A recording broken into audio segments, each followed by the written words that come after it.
எல்லாருக்கும் வணக்கம். ஸோ இன்றைக்கி வந்துட்டு பார்த்திங்கன்னா மார்னிங் வந்துட்டு உளுந்தங்கஞ்சி குடிக்கிறதுக்காக ரெடி பண்ணிகிட்ருக்கேன்.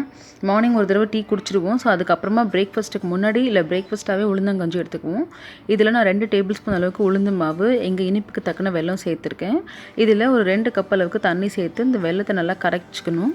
கரைச்சதுக்கப்புறமா வேறு ஒரு பாத்திரத்தில் அதை ஃபில்ட்ரு பண்ணிவிட்டேன்.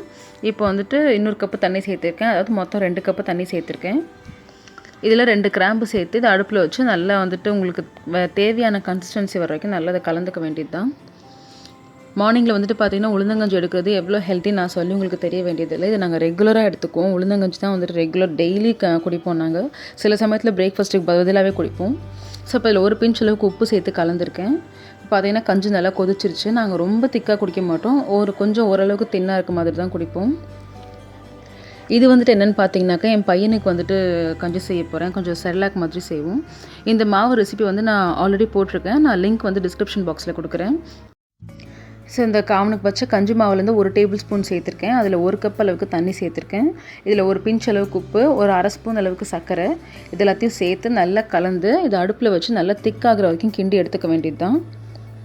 ஸோ இப்போ பார்த்திங்கன்னா அதுக்குள்ளே என்னோட உளுந்தங்கஞ்சி வந்து ரெடி ஆகிடுச்சு. ஸோ கன்சிஸ்டன்சி பாருங்கள், நாங்கள் இந்த அளவுக்கு தான் குடிப்போம், ரொம்ப திக்காக எடுத்துக்க மாட்டோம். ஸோ இப்போ அடுப்புலேருந்து இறக்கிடலாம். ஸோ இப்போ என் பையனுக்கு வச்ச கஞ்சி வந்துட்டு பார்த்திங்கன்னா ஓரளவுக்கு குடிக்கிற கன்சிஸ்டன்சி திக்காகிடுச்சு. இங்கே பாருங்கள், அப்படியே செரலாக் மாதிரி ரெடி ஆகிடும். ஸோ அவனுக்கும் கஞ்சி ரெடி ஆகிடுச்சு. அவனுக்கும் காலையில் எழுந்திரிச்சோடனே பால் கொடுக்க மாட்டோம், கஞ்சி தான் கொடுப்போம். ஒரு டம்ளர் தண்ணி குடிப்பான், அதுக்கப்புறம் இந்த கஞ்சி குடிப்பான். ஸோ இப்போ எங்களுக்கும் உளுந்தங்கஞ்சி ரெடி ஆகிடுச்சு, என் பையனுக்கும் அந்த கஞ்சி ரெடி ஆகிடுச்சு. ஸோ எங்களோட மார்னிங் வந்துட்டு முடிஞ்சு போச்சு பிரேக்ஃபாஸ்ட். எங்களுக்கு குழந்தைக்கு மட்டும் அப்புறமா ஒரு தோசையோ இல்லை இட்லியோ இல்லை ஏதாவது எது வேணுமோ அதை கொடுப்போம் நாங்கள். இது என்னென்னு பார்த்தீங்கன்னா சண்டேங்கிறதுனால சிக்கன் மீன்லாம் கொஞ்சம் நிறைய வாங்கிட்டு வந்துட்டாங்க. ஸோ பாதி சிக்கன் எடுத்து ஃப்ரிட்ஜில் வைக்க போகிறேன், மீதியை மட்டும் சமைச்சிக்க போகிறேன்.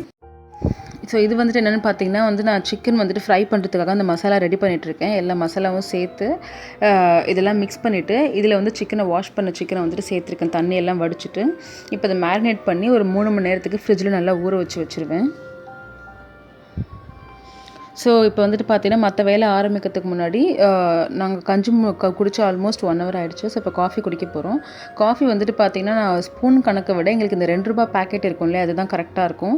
ஒரு பேக்கெட் வந்துட்டு பார்த்திங்கன்னா 1 கப்புக்கு கரெக்டாக இருக்கும். ஸோ நான் எப்பவுமே இந்த பேக்கெட் காஃபி தான் யூஸ் பண்ணுவோம். டேஸ்ட் வந்து பர்ஃபெக்டாக இருக்கும். ஸோ இப்போ காஃபி குடிச்சிக்கிட்டே பார்த்திங்கன்னா மட்டனும் வாங்கிட்டு வந்தாங்க. மட்டன் வந்துட்டு சூப் வைக்கிறதுக்காக அந்த எலும்பெல்லாம் தனியாக எடுக்கிறோம். மீதி மட்டன் வந்துட்டு குழம்பு வச்சுக்குவோம். அதை வந்துட்டு ஈவினிங் தான் குழம்பு வைக்க போகிறோம். ஸோ மட்டனை க்ளீன் பண்ணி ஃப்ரிட்ஜில் வச்சுருவோம். சூப்புக்கு மட்டும் இப்போ இதை எடுத்துகிட்ருக்கோம். மட்டன் சூப் வைக்கிற அன்றைக்கி நாங்கள் ரசம் வைக்க மாட்டோம். அந்த மட்டன் சூப்பையே வந்துட்டு ரசம் மாதிரி சாதத்தில் போட்டு பிணைஞ்சு சாப்பிட்ருவோம். அண்ட் இது வந்துட்டு என்னென்னு பார்த்தீங்கன்னா மீன் வாங்கிட்டு வந்தாங்க. எல்லாமே விலை கம்மியாக இருந்ததுனால வாங்கிட்டு வந்துட்டாங்க. ஸோ இப்போ இதெல்லாம் வந்துட்டு ஃப்ரிட்ஜில் தான் ஸ்டோர் பண்ணி வைக்க போகிறோம் நாங்கள். அது வந்து அம்மா வந்துட்டு கட் பண்ணிகிட்ருக்குறாங்க. இந்த அருகமனை இந்த முறம் வந்துட்டு பார்த்திங்கன்னா இந்த மாதிரி மீன் கட் பண்ணுறதுக்காகவே நாங்கள் தனியாக வச்சுருக்கோம். இப்போது மட்டன் பீசஸ் வந்துட்டு கொஞ்சமாக எடுத்து வச்சுருந்தோம் இல்லையா சூப்புக்காக, அதை வந்துட்டு நல்லா க்ளீன் பண்ணியாச்சு, வாஷ் பண்ணிவிட்டு இப்போ இந்த சின்ன குக்கரில் சேர்த்துக்கிறேன். நாங்கள் ரசத்துக்கு பதிலாக அதை வைக்க போகிறோம். ஸோ அதுக்கு வந்துட்டு குக்கரில் சேர்த்தாச்சு வாஷ் பண்ண பீசஸை. இது கூடவே ஒரு 5-6 சின்ன வெங்காயம், ஒரு பாதி தக்காளி மட்டும் சேர்த்துருக்கேன். இஞ்சியும் பூண்டி வந்துட்டு இந்த மாதிரி நசுக்கி சேர்த்துக்கணும், பேஸ்ட்டாக சேர்க்கக்கூடாது. இந்த மாதிரி சேர்த்திங்கன்னா நல்லா சாஃப்டாக வெந்துடும்.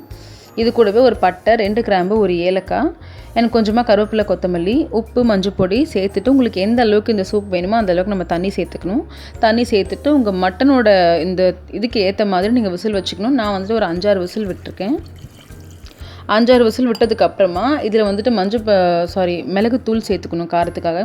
இதை நீங்கள் வேகும் போதே போட்டிங்கன்னா உங்களுக்கு ஃப்ளேவர் சரியாக வராது. இறக்குனதுக்கப்புறம் தான் எப்போவுமே மிளகுத்தூள் சேர்க்கணும். ஸோ மிளகுத்தூள் வந்துட்டு சேர்த்துக்கிறேன். ஒரு டீஸ்பூன் அளவுக்கு மிளகுத்தூள் சேர்த்து மிக்ஸ் பண்ணியாச்சு, அவ்வளோதான்.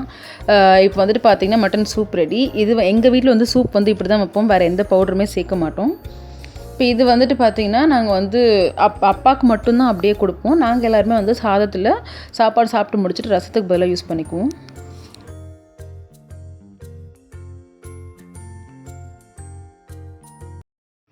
ஸோ இப்போ பார்த்திங்கன்னா சிக்கன் ஃப்ரை வந்துட்டு ரெடி ஆகிடுச்சு. அவ்வளோதான் எங்கள் லன்ச் வந்துட்டு. இன்றைக்கி மீன் குழம்பு, மீன் ஃப்ரை அண்ட் சிக்கன் ஃப்ரை இது வந்து நாங்கள் எல்லாருமே கொஞ்சம் கொஞ்சம் எடுத்துக்கிட்டோம். அண்ட் இந்த மட்டன் சூப், ரசம், அவ்வளோதான். ஆஃப்டர்நூன் லன்ச் வந்து முடிஞ்சிருச்சு எங்களுக்கு. ஸோ இப்போ பார்த்திங்கன்னா மணி வந்து ஒரு 3:30 மணி இருக்கும். எப்போவுமே வந்துட்டு பார்த்திங்கன்னா சண்டேயில் வீட்டில் எல்லோரும் இருக்கும்போது டீ காஃபிக்கு பதிலாக பிஸ்தா மில்க் இல்லை பாதாம் மில்க் ஏதாவது போடுவோம். ஸோ அதுக்காக தான் பால் காய்ச்சிட்ருக்கேன். நாங்கள் சில்லுன்னு குடிக்க மாட்டோம், சூடாக தான் குடிப்போம். ஸோ பாலை காய்ச்சிட்டு இந்த சூடான பால்லேயே வந்து தேவையான அளவுக்கு சர்க்கரை போட்டு நல்லா மிக்ஸ் பண்ணிக்கணும். சர்க்கரை கரைஞ்சதுக்கப்புறமா நான் வந்துட்டு பிஸ்தா எசன்ஸ் வச்சுருக்கேன். பிஸ்தா ஏலக்காய் ரெண்டும் கலந்த எசன்ஸ் இது. ரொம்பவே டேஸ்ட்டாக இருக்கும் இது. ஸோ இதை போட்டு அந்த பாலில் மிக்ஸ் பண்ணிவிட்டு ஃபில்ட்ரு பண்ணி சர்வ் பண்ண வேண்டியது தான். அவ்வளோ டேஸ்ட்டாக இருக்கும். ரொம்ப ரெஃப்ரெஷிங்காக இருக்கும். எப்போவுமே பாதாம் மில்க் ஒரு வாரம் பாதாம் மில்க், ஒரு வாரம் பிஸ்தா மில்க் இந்த மாதிரி குடிப்போம். இந்த மாதிரி எசன்ஸ் வந்துட்டு பிஸ்தாவும் ஏலக்காவும் கலந்த எசன்ஸ் விற்றா வாங்கி ட்ரை பண்ணி பாருங்கள். ரொம்பவே சூப்பராக இருக்கும்.